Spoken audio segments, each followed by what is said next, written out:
مجبوری کی وجہ سے ہے اور شرعی اجازت سے ہے، اس لیے اس سے نماز فاسد نہیں ہوگی۔ صلاۃ الخوف سے نہ صرف نماز کی بلکہ نماز با جماعت کی اہمیت معلوم ہو رہی ہے۔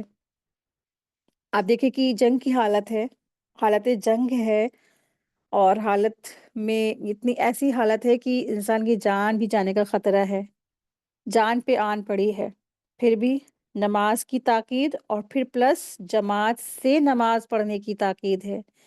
تو نماز کا حکم اور پھر نماز کو جماعت سے پڑھنے کا حکم ہے، تو اس سے اس کی اہمیت پتہ چل رہی ہے کہ کیسے بھی حالات ہو انسان کو جماعت نہیں چھوڑنا چاہیے، خاص کر کے جو یہ مرد حضرات ہوتے ہیں نا، ان کے لیے خاص کر کے یہاں پر حکم ہے کہ انہیں نماز با جماعت پڑھنے کی ضرورت ہے۔ تو با جماعت نماز کی اہمیت معلوم ہو رہی ہے، جبکہ دشمن سر پر سوار ہے اور اس کی جو وقت ہے وہ نماز چھوڑنے کا ذکر بھی نہیں، ٹھیک ہے؟ تو دشمن سر پر سوار ہے اور اس وقت بھی نماز چھوڑنے کا ذکر تو کیا ہوتا ہے، بلکہ بنا جماعت نماز پڑھنے کا بھی موقع نہیں دیا گیا۔ یہ بھی نہیں کہا گیا کہ ٹھیک ہے آپ بنا جماعت کے نماز پڑھ لو یا نماز تمہارے لیے معاف ہے، نہیں، نماز پڑھیں، جماعت سے پڑھیں، اور نماز پڑھنا ضرور ہے اور پھر جماعت سے پڑھنا ضرور ہے، اور وہ بھی کس کام کے لیے یہ جنگ ہو رہی ہے؟ فی سبیل اللہ، اللہ کے دین کی سربلندی کے لیے ہو رہی ہے۔ اتنا خاص کام، اس سے بڑھ کر تو کوئی کام ہو ہی نہیں سکتا ہے کہ انسان جہاد کرے، اس میں بھی اللہ تبارک تعالیٰ نے نماز نہیں معاف کی۔ آپ سوچیں ذرا کہ کیسے لوگ اپنے گھروں کے چھوٹے موٹے کام کاج میں، یا اپنے گھر و باہر کے کوئی کام کاج میں، یا بیماری میں، یا ازاری میں، یا کسی بھی مسئلے میں انسان اپنی نمازیں پہلے ترک کر دیتا ہے۔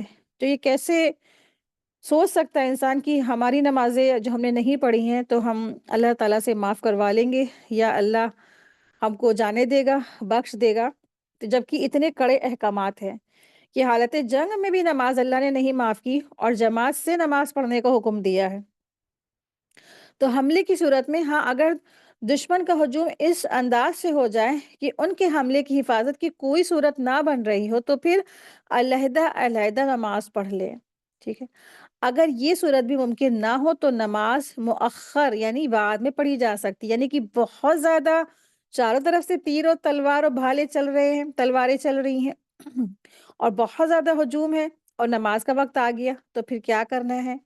تو پھر نماز کو تھوڑا ڈیلے کر سکتے ہیں یا پھر علیحدہ علیحدہ کر کے پڑھ سکتے ہیں۔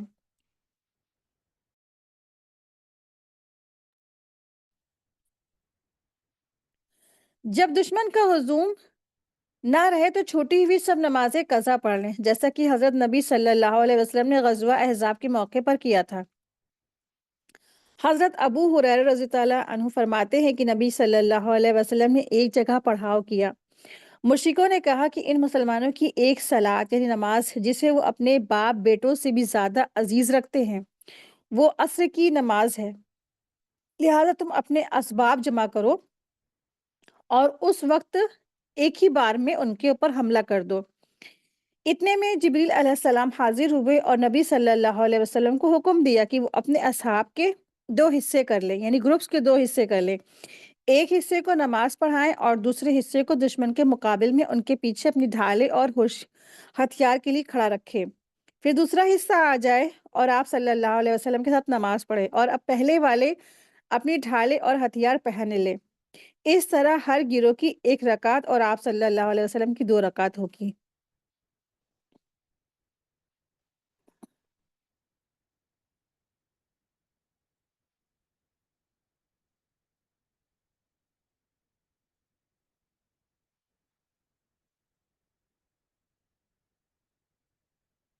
یہ ابو داؤد کی حدیث تھی۔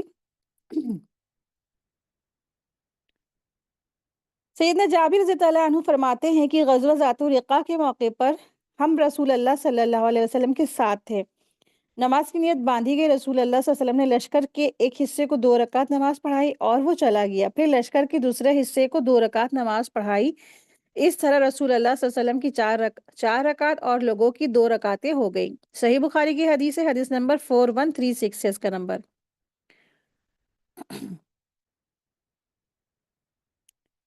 اور یہاں پر اللہ سبحانہ تعالیٰ ارشاد فرما رہے ہیں کہ تم پر کوئی گناہ نہیں کہ تم جو ہے نماز کی حالت میں یا جو بیماری کی حالت میں ہو تو تم کیا کرو، اپنے اوزاروں یا اپنے اسلحوں کو اتار کر رکھ دو۔ ولا جناح علیکم ان کان بکم عزم من مطر اور کنتم مرضی ان تدعوا اسلحتکم، اور تم پر کوئی گناہ نہیں کہ اگر تمہیں بارش کی تکلیف ہو یا اگر تم بیمار ہو کہ تم اپنا اسلحہ اتار کر رکھ دو، ٹھیک ہے۔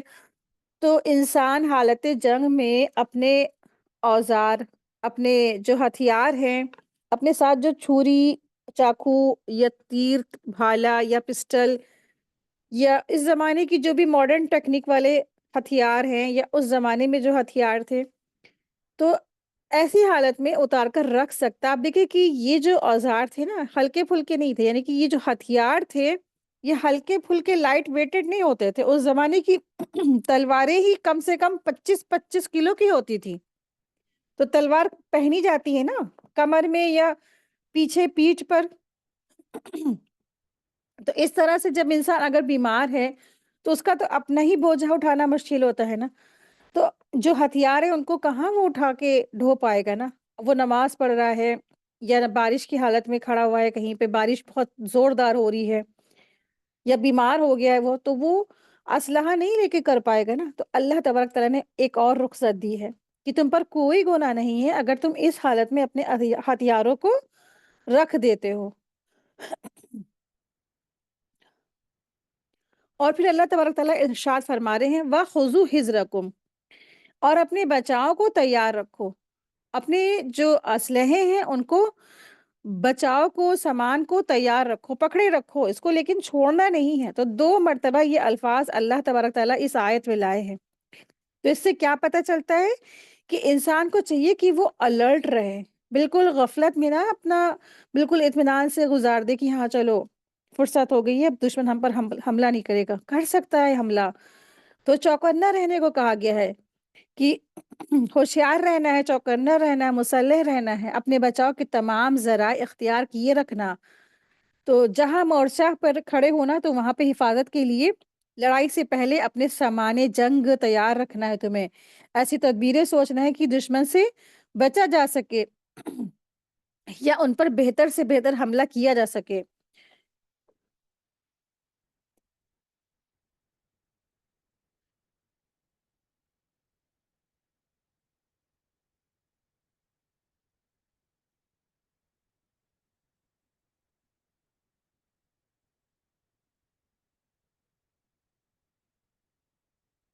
وَخُذُوا حِذْرَكُمْ، اور اپنے بچاؤ کا سامان پکڑے رکھو۔ اسلام احتیاط کے تقاضوں سے بے پرواہ ہونے کی اجازت کسی حال میں نہیں دیتا۔ یہی وجہ ہے کہ اگر اسلحہ اتارنے کی مجبوری ہو جائے تب بھی سامان حفاظت سے بے پرواہ ہونے کی اجازت نہیں ہے۔ حالت نماز میں بھی شدت کے ساتھ دفاع کا اہتمام کرنے کی تلقین کی گئی ہے۔ ان اللہ اعد للکافرین عذابا مہینا، بلا شبہ اللہ تعالیٰ نے کافروں کے لیے رسوا کرنے والا عذاب تیار کر رکھا ہے۔ تو صلاۃ الخوف سے کیا سبق ملتا ہے؟ اس آیت میں جو صلاۃ الخوف کا اللہ تبارک تعالیٰ نے حکم دیا، تو اس سے کیا سبق ملتا ہے؟ پہلا سبق تو یہ ملتا ہے کہ نماز مومن کا ہتھیار ہے۔ نماز میدان جنگ میں بھی ایک مومن کو یہ شعور دیتی ہے کہ اس کا مقصد زندگی، اس کا نصب العین اور اس کا عقیدہ برتر ہے اور اعلیٰ ہے۔ نماز سے جہاد میں فائدہ اٹھانا ضروری ہے کیونکہ جنگ کی قضا اور جنگ کے مجاز کے ساتھ نماز کا گہرا تعلق ہے۔ آیت کے آیت نمبر 103 ہے، پھر جب تم نماز پوری کر چکو تو کھڑے ہوئے اور بیٹھے ہوئے اور اپنے پہلوؤں پر لیٹے ہوئے اللہ تعالیٰ کو یاد کرتے رہو، پھر جب تم بے خوف ہو جاؤ تو نماز قائم کرو۔ بلا شبہ نماز ہمیشہ سے ایمان والوں پر ایسے فرض ہے جس کا وقت مقرر کیا گیا ہو، جس کا وقت مقرر کیا ہوا ہے۔ فَإِذَا قَضَيْتُمُ الصَّلَاةَ، پھر جب تم نماز پوری کر چکو تو یہاں نماز ادا کر چکنے سے مراد نماز خوف ہے۔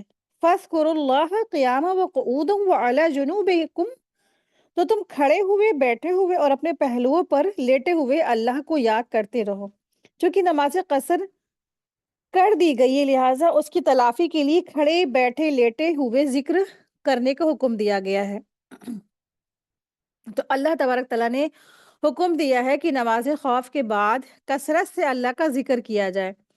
وہ ذکر الہی دیگر تمام نمازوں کے بعد میں بھی مشروع اور مرغوب ہے، لیکن نماز خوف کے بعد اس کی زیادہ تاکید ہے، کیونکہ نا اس نماز کے ارکان میں اسے جو نماز کے ارکان میں تخفیف کر دی گئی ہے، اور اس میں آنے جانے کی بھی رخصت ہے، اور اس میں اللہ تبارک تعالیٰ نے کئی سہولتیں بھی عطا فرمائی ہیں، اور جو اس میں اللہ تبارک تعالیٰ نے رخصتیں دی ہیں۔ صلاۃ الخوف کی نماز ایسی انسان پڑھ لے، چھوٹی پڑھ لے اور ایک ایک رکعت پڑھ لے، لیکن جب خوف اور امن کا جو وقت ہے وہ تمہارا واپس تو جو خوف کا جو وقت ہے وہ چلا جائے اور امن کا وقت تمہارا واپس آ جائے، تو امن کی حالت میں اللہ کا کثرت سے تمہیں پھر ذکر کرنا ہے۔ خوف کا وقت جاتا رہا، امن کا وقت آ گیا، اب کیا کرنا ہے؟ اللہ کا ذکر کثرت سے کرنا ہے، کثرت سے اللہ تبارک تعالیٰ کا شکر ادا کرنا ہے، ان کو یاد کرنا ہے، ان کی تسبیح کرنا ہے۔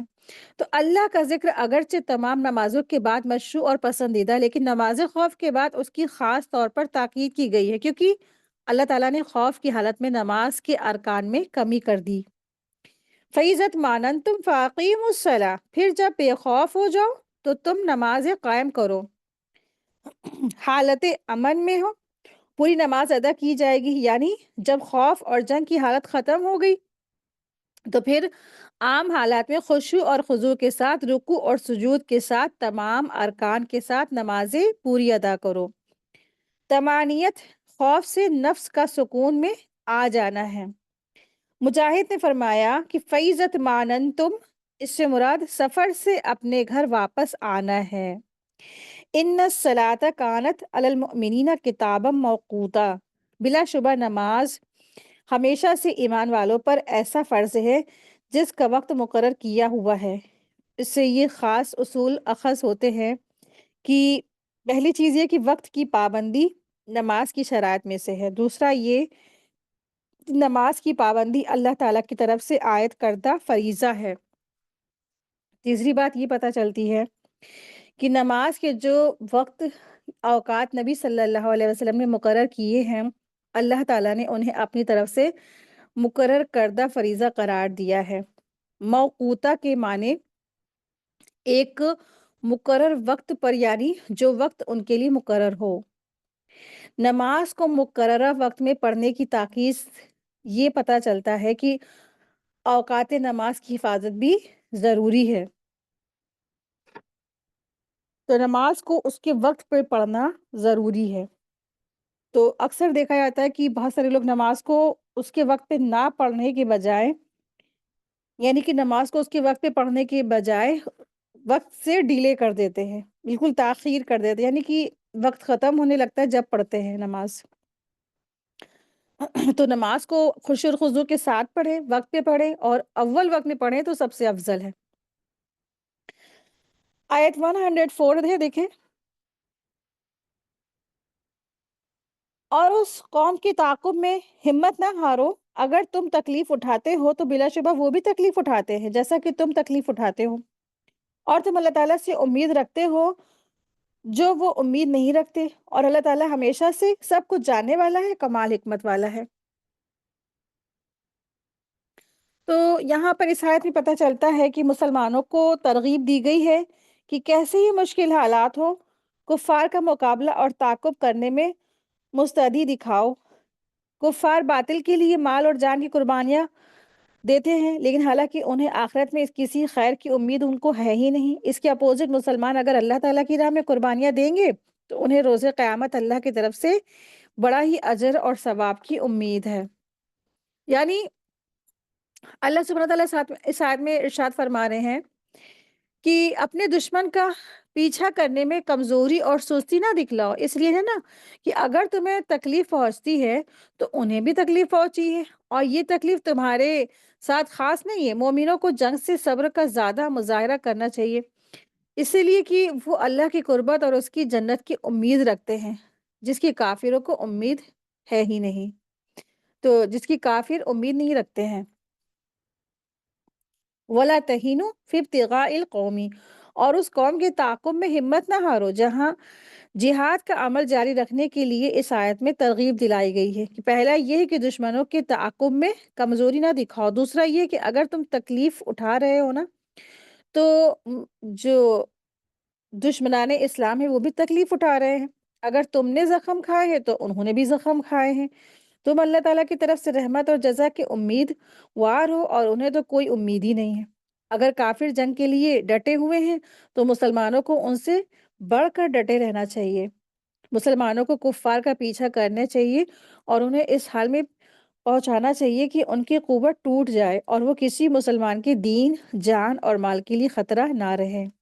ان تکونوا تعلمون فانہم یعلمون کما تعلمون، اگر تم تکلیف اٹھاتے ہو تو بلا شبہ وہ بھی تکلیف اٹھاتے ہیں جیسا کہ تم تکلیف اٹھاتے ہو، اپنے زخموں کا خیال نہیں کرتے تو تم ہی زخمی نہیں ہو، دشمن بھی کیا ہے تم سے بہت زیادہ زخمی ہے اور اس کے آدمی بھی مارے گئے ہیں، اور جیسے تمہارے کیا تم زخمی ہوئے ہو، تمہیں چوٹ آئی، اسی طرح تمہارے جو اپوزیشن ہے وہ بھی زخم کھائے ہوئے ہیں، اس کے بھی آدمی مارے گئے ہیں اور جنگ میں وہ سب زخمی ہوئے ہیں، تو تمہیں ہی تکلیف نہیں پہنچی، تمہارے دشمنوں کو بھی کیا ہے تکلیف پہنچی، لیکن تمہیں تمہارے تکلیفوں پہ، پریشانیوں پہ اجر ہے، لیکن اپوزیشن کو کیا ہے، کفار مکہ کو کوئی اجر نہیں۔ وَتَرْجُونَ مِنَ اللَّهِ مَا لَا يَرْجُونَ، اور تم اللہ سے وہ امید رکھتے ہو جو امید ان کو ہے ہی نہیں، انہیں ہے ہی نہیں۔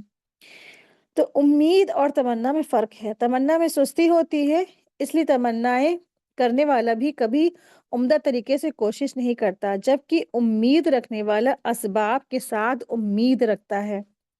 وَكَانَ اللَّهُ عَلِيمًا حَكِيمًا، اور اللہ تعالیٰ ہمیشہ سے سب کچھ جاننے والا ہے، کمال حکمت والا ہے۔ اللہ تعالیٰ نے نمازوں کو قصر کرنے سے اپنے علیم اور حکیم ہونے کا شعور دلایا ہے کہ حالت خوف اور امن کی حالت برابر نہیں ہوتی ہے، چونکہ وہ علم رکھتا ہے اس لیے حکمت بھرے فیصلے کر سکتا ہے۔ تو الحمدللہ آج کا ہمارا لیسن پورا ہوا۔ اللہ تبارک تعالیٰ سے دعا ہے کہ اللہ سبحانہ تعالیٰ ہم سب کو نمازوں کی پابندی کرنے کی توفیق عطا فرمائے اور نماز کو اس طریقے سے پڑھنے کی توفیق عطا فرمائے جو اللہ تبارک تعالیٰ کو پسندیدہ اور مرغوب ہو، اور رسول اللہ صلی اللہ علیہ وسلم کی سچی اتباع کرنے کی ہم سب کو توفیق عطا فرمائے، اور ہم سب کے گھر والوں کو اللہ تبارک تعالیٰ نماز با جماعت پڑھنے کی توفیق عطا فرمائے جس میں خشوع اور خضوع اور اخلاص بھی شامل ہو۔ تو آمین یا رب العالمین، وآخر دعوانا ان الحمد للہ رب العالمین۔ جزاکم اللہ خیرا کثیرا، السلام علیکم ورحمۃ اللہ وبرکاتہ۔